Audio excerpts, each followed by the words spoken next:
ಒಂದು ಊರು ಅಂದರೆ ಯಾವ ಊರು? ಅದು ನಿಮ್ಮೂರು ಆಗ್ಬೋದು, ನಮ್ಮೂರು ಆಗ್ಬೋದು. ಇವೆರಡೂ ಬೇಡ ಅಂದರೆ ಯಾವುದೋ ಒಂದು ಹೊಸ ಊರು, ಹೊಸೂರಲ್ಲಿ. ನಮಸ್ಕಾರ.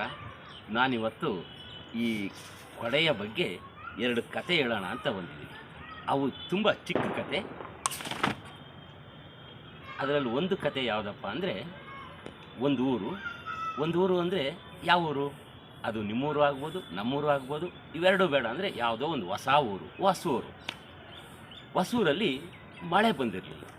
ಭಾಳ ದಿನ ಮಳೆನೇ ಬಂದಿರಲಿಲ್ಲ. ಮಳೆ ಬರಲಿಲ್ಲ ಅಂದರೆ ಈ ನಮ್ಮ ಹಳ್ಳಿಗಳ ಕಡೆ ಈ ಕಪ್ಪೆಗೆ ಮದುವೆ ಮಾಡೋದು, ಮಡ್ರಾಯಿ ನೊಯ್ಯೋದು, ಈ ಜೋಕುಮಾರ ಸ್ವಾಮಿ ಆಡೋದು, ಕತ್ತೆಗೆ ಮದುವೆ ಮಾಡೋದು ಮಾಡ್ತಾರೆ.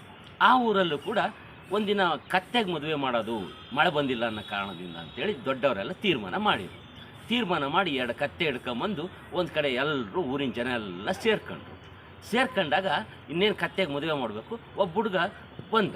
ಆ ಹುಡುಗನ ಕೈಯಲ್ಲಿ ಛತ್ರಿ ಇತ್ತು. ಇವರೆಲ್ಲ ನೋಡಿ ಆಶ್ಚರ್ಯ, ಯಾಕೋ ಇಂತಹ ಮಳೆನೂ ಇಲ್ಲ, ಬಿಸಿಲು ಇಲ್ಲ, ಈ ಟೈಮಲ್ಲಿ ಛತ್ರಿ ತಂದಿದ್ಯಾ, ಕೊಡೆ ತಂದಿದ್ಯಾ ಅಂತ ಕೇಳಿದರು. ಹಾಂ, ನೀವು ಕತ್ತೆ ಮದುವೆ ಮಾಡ್ತಿರಲ್ಲ, ಆಮೇಲೆ ಮಳೆ ಬರ್ತೈತಲ್ಲ, ನಾನೇನು ಮನೆಗೆ ನೆನ್ಕೊಂಡು ಹೋಗ್ಲಾ ಅಂದ. ನೋಡಿ ಆ ಹುಡುಗನ ಭರವಸೆನ. ಇದನ್ನು ನೋಡಿ ನಾವು ನಗಬೇಕು, ಅಳಬೇಕು, ಅದನ್ನು ನೀವೇ ಹೇಳಿ. ಈ ಮೊದಲನೇ ಕತೆ ನಿಮ್ಗೆ ಇಷ್ಟವಾಗಿದ್ದರೆ ಒಂದು ಲೈಕ್ ಮಾಡಿ, ನಿಮ್ಗನ್ಸಿದ್ದನ್ನು ಕಾಮೆಂಟ್ ಮಾಡಿ, ಹಾಗೆ ಹೆಚ್ಚು ಇಷ್ಟವಾಗಿದ್ದರೆ ಇದನ್ನು ಶೇರ್ ಮಾಡಿ ನಿಮ್ಮ ಸ್ನೇಹಿತರಿಗೆ ಕಳಿಸಿ. ಮತ್ತು ನೀವು ನೋಡುತ್ತಿರುವ ಈ ನೇಟಿವ್ ನೆಸ್ಟ್ ಯೂಟ್ಯೂಬ್ ಚಾನಲ್ಗೆ ಸಬ್ಸ್ಕ್ರೈಬ್ ಮಾಡೋದನ್ನು ಮರಿಬೇಡಿ. ಇನ್ನೊಂದು ಕೂಡ ಮಳೆ ಮತ್ತು ಕೊಡೆಗೆ ಸಂಬಂಧಿಸಿದ ಕಥೆನೇ ಆಗಿದೆ.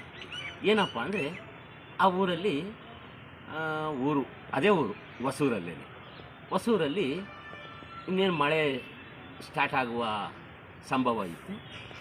ಗಂಡ ಹೆಂಡತಿ ಇಬ್ಬರೇ ಮನೆಯಲ್ಲಿದ್ದರು. ಗಂಡನಿಗೆ ಯಾಕೋ ವಡೆ ಮಾಡಿಸ್ಕೊಂಡು ತಿನ್ನಬೇಕು ಅಂತ ಆಸೆ ಆಯಿತು. ಅಂಗಡಿಗೆ ಹೋಗಿ ಈ ವಡೆ ಮಾಡಲಿಕ್ಕೆ ಏನೇನು ಬೇಕು ಎಲ್ಲ ಸಾಮಾನು ತಂದುಕೊಟ್ಟ. ಹೆಂಡತಿಗೆ ಮಾಡು ಅಂತ ಹೇಳ್ದ. ಅದೇ ಟೈಮ್ಗೆ ಇನ್ನೇನು ಮಳೆ ಶುರುವಾಯಿತು ಅಂದರೆ ಈ ಹಳ್ಳಿಗಳ ಕಡೆ ಆಗ ಹಳೆ ಮನೆ ಇದ್ವಲ್ಲ, ಜಂತೆ ಮನೆ ಅಂತ ಕರಿತಿದ್ರು. ಅವರು ಜಂತೆ ಮನೆಗಳು ಈ ಮಳೆ ಬಂದುಬಿಟ್ರೆ ಒಂಥರ ಜಿನುಗಲಿಕ್ಕೆ ಶುರು ಮಾಡ್ತಾಯಿದ್ರು. ಈ ಮೇಲ್ಗಡೆ ಕರ್ಲು ಅಂತ ಹಾಕ್ತಿದ್ರು. ಕರ್ಲು ಹಾಕ್ಲಿಲ್ಲ ಅಂದರೆ ಜಿನುಗ್ಲಿಕ್ಕೆ ಶುರು ಮಾಡ್ತಿದ್ರು. ನೀನು ವಡೆ ಮಾಡ್ತಾಯಿರೆ, ನಾನೊಂಚೂರು ಮಾಳಿಗೆ ಮೇಲೆ ಹೋಗಿ ಏನಾನ ಅಲ್ಲಿ ಬಂಟ ಜಂತೆ ಸರ್ ಮಾಡ್ಬೋತೀನಿ ಅಂತೇಳಿ ಗಂಡ ಮನೆ ಮಾಳಿಗೆ ಮೇಲೆ ಹೋದ.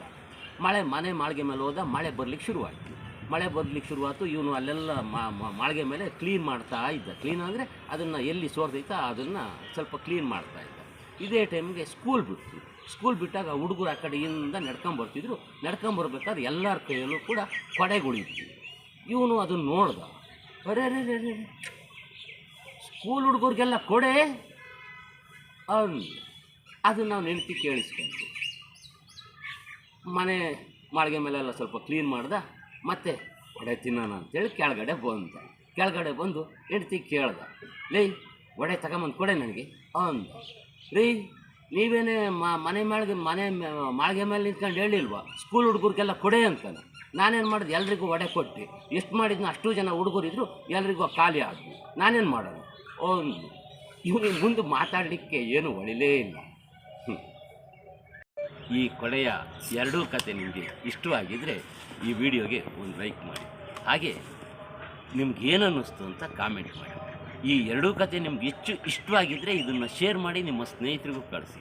ಮತ್ತು ನೀವು ನೋಡುತ್ತಿರುವ ಈ ನೇಟಿವ್ ನೆಸ್ಟ್ ಯೂಟ್ಯೂಬ್ ಚಾನಲ್ಗೆ ಸಬ್ಸ್ಕ್ರೈಬ್ ಮಾಡೋದನ್ನು ಮಾತ್ರ ಮರಿಬೇಡಿ. ಎಲ್ರಿಗೂ ಕೂಡ ನಮಸ್ಕಾರ.